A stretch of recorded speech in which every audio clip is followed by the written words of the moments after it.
Today we're going to be talking about one of the most important things about graphic design, and that important thing is color. Color is one of the most important things in graphic design, and it can honestly make or break your next design piece. So today we're going to learn how to understand color and also how to utilize it in your graphics correctly. So for starters, let's dive into understanding color. We are going to take it back to the basics and just overall cover the basic simplicity of a color wheel. There's two factors you need to consider while looking at a color wheel, and that is the primary colors and the complementary colors. The primary colors will always be yellow, blue, and red. These are all colors that can be utilized in a phenomenal way to enhance your graphics, but one of the things you really want to focus on when looking at a color wheel is the complementary side of things. Complementary colors are very easy to spot once you get the hang of it and can really enhance your graphics to insane new heights. Complementary colors on the color wheel are very easy to spot because you essentially need to just be able to look at what colors are across from each other. A complementary color are essentially two colors that are on opposite sides of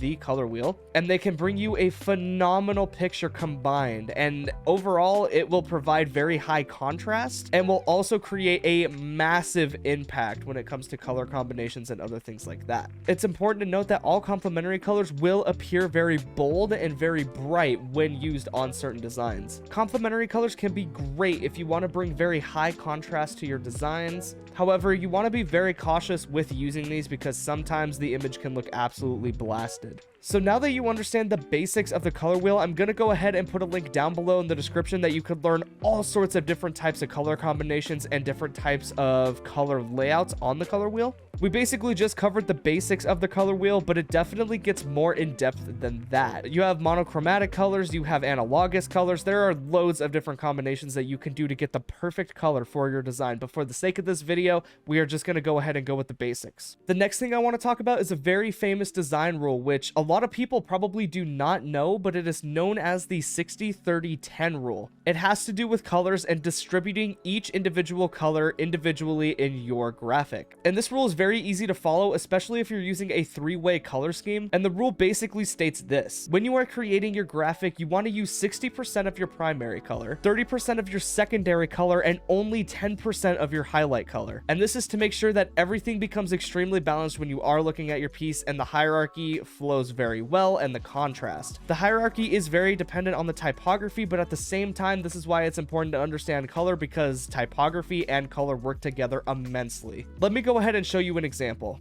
Here is a graphic that I made ages ago for Guild Esports. If you go ahead and look at this color scheme, this is essentially the exact same color look that I went with for this graphic because it was kind of a spin-off of Guild's brand colors. However, if you look at the graphic closer and you apply the 60-30-10 rule, it's very clear to see exactly what colors fall into place. Let's go ahead and break this down. My primary color for this graphic was clearly an off-white look for the backing. As you can see, it takes up most of the graphic. In that case, it is going to be 60%. The next color I am going to cover is this kind of bluish look that I have going on in the graphic in the IN of Win and also the character of the Valorant render. Notice how this is shown still a lot, but not to the extent of filling up the entire background. This would make it my secondary color, which in this instance is going to be the 30% color in this piece. And then last but not least, we have the accent color, which is going to be the red, and as you guys can see, it is not very visible in the piece, making it 10%. This is just an example of many of the different ways you can use the 60-30-10 rule, but I promise you guys, once you start using it, it will be a complete game changer for you in your designs. Let's go ahead and look at a semi-bad example of using the 60-30-10 rule. This is a package I made for a streamer that goes by the name of Somerset ages ago. Realistically, this stream package is only a 2-color palette stream package, which is also kind of a good idea to do if you're working with flat colors, but not a good thing to do if you're working with the 60-30-10 rule. As you guys can see, this package almost looks very flat to the point where it's not exactly differentiating itself from the background, and there's no real depth within the screens.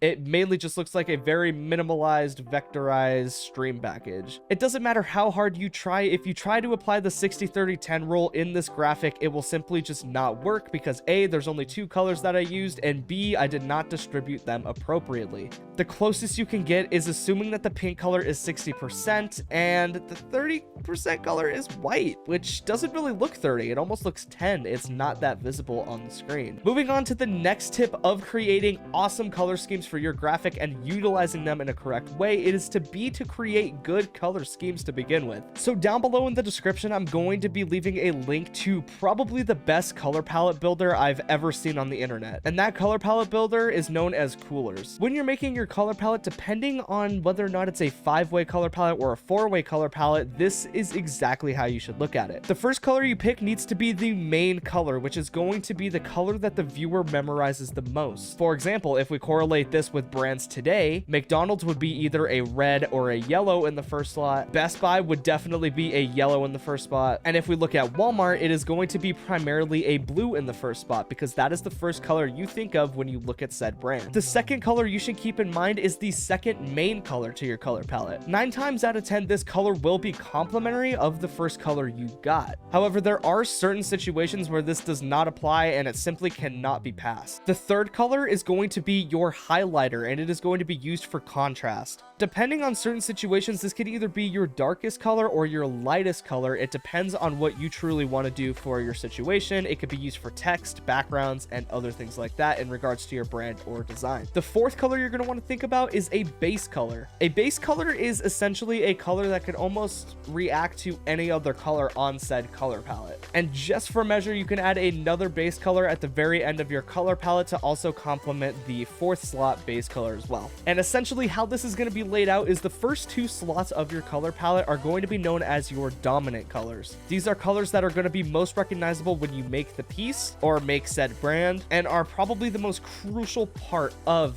making a color palette in the first place. And the other 3 that we created, aka the highlights and the base colors, are going to be known as accent colors. These are going to be colors that are used for light and dark situations to help blend the color palette together naturally. Going back to the guild graphic, something we are familiar with because we talked about it earlier in this video. Let's go ahead and talk about the color aspects and the color layout of this graphic. So the way the color scheme is laid out, we have a 3-way color palette. So we're going to X the last 2 base neutral colors and just talk about the first 3. So when it comes to guilds guidelines, they are completely different from what I'm about to tell you guys, because we are just looking at the main graphic. So for starters, we are going to start with our main color. In this instance, the main color would in fact be the white in the background, because in this graphic specifically, the white is very prominent in the background, which could also be altered in different types of guild graphic situations, if that makes sense. The second main color is actually going to be the blue, and that is because the blue is second most prominent in this graphic as a whole. Essentially, it is going to be the 2 colors that you remember the most when you look at a graphic. So when you look at this guild graphic that I made a while ago, you will remember it by viewing the blues and the whites, because they are the most prominent color, and it is also a part of guild's color scheme. And then last but not least, it is going to be our highlighter, also known as our contrast color, and that is going to be the red. Notice how every situation red is used in this piece is used to create contrast. On the left side, we have a red bar to separate the subject from the background a little bit and create some kind of unique depth, while the W is highlighted with a contrasty red to signify a win in said graphic. It's very important that your highlighter color and your first main color really interact with each other to gain the eye of the audience. For example, when you're scrolling on Twitter and you see this post, 9 times out of 10 you got attracted to it either from the reds or the whites. And that is because the highlight and the main color should always work together regardless of the color palette situation. I suppose in some instances it might vary, but it's very unlikely, more than likely. So now we are going to do a little color exercise, which is something that I'm actually very excited for in this video. I think that it'll be a unique opportunity for you guys to test your color knowledge that you have kind of learned in this video so far, and I'm super excited to kind of like dive into the trial thing. So let's go ahead and look at this graphic. I know for a fact you probably are looking at this and your eyeballs are literally exploding out of your sockets. The reason why your eyeballs are probably exploding out of your sockets right now is because the color on this is completely mismatched and not complementary towards one another at all, meaning that none of the colors match appropriately to the said graphic. You've got a black text on green color, which just does not match. You've got the red on green, which are quite frankly completely opposite of each other on the color wheel, but barely off by a complete notch of being a primary color, so it does not match. And in terms of the orange, do not even get me started. It's just a disaster. If we lay out this color palette in the 60-30 rule though, however, it is utilized correctly. And this is also another example of why color choice is so crucial in the design realm. Because the truth is, the 60-30-10 rule has been used in this graphic. Except for there is one downside. The colors do not complement each other enough to make a beautiful image. If we break it down into the 60-30-10 rule, we can see that the green is the 60%. That would be our primary color. The orange would be the 30%. That would be our secondary color. And then our third color at 10% would be that obnoxious red that is bringing this graphic all together, I suppose. But now I'm going to go ahead and do you a favor, and I'm going to swap to the correct color palette, and your eyes are just going to thank you. Now take this graphic, for example. This graphic is utilizing color beautifully. Whites and blacks will complement with pretty much any color out there. I just figured that it would be really easy to use for this demonstration. And again, if we apply the 60-30-10 rule, it is super simple. The black is our 60% color, which makes it the primary. The blue is the 30% color, which makes it our secondary, and the white is the 10% color, which in fact makes it our last color on the color palette. Another part that is very crucial to creating a solid color palette is really understanding the brand or identity you are going to be making this project, graphic, or branding kit for. Color theory is not always just about how the colors work together, but more so how the colors work synchronously with all of the other fundamentals. With keeping this in mind, graphic design fundamentals are very important, and I'm super excited to start diving into each individual fundamental. I hope that this video kind of gave you an idea of how color works in graphic design for a kind of, beginner's guide. Trust me, color is loads more complex to this, but this is a phenomenal start to get you experimenting with color and getting you comfortable with stepping out of your comfort zone and making sure you truly understand color when the time comes to utilize it in your graphics. If you guys have any questions in regards to color palettes or color schemes, go ahead and leave them down below in the description. I promise I am always available to answer questions. I know that color theory can be very tricky for beginner designers and even intermediate and expert at sometimes, but just know that it is all a learning process, and you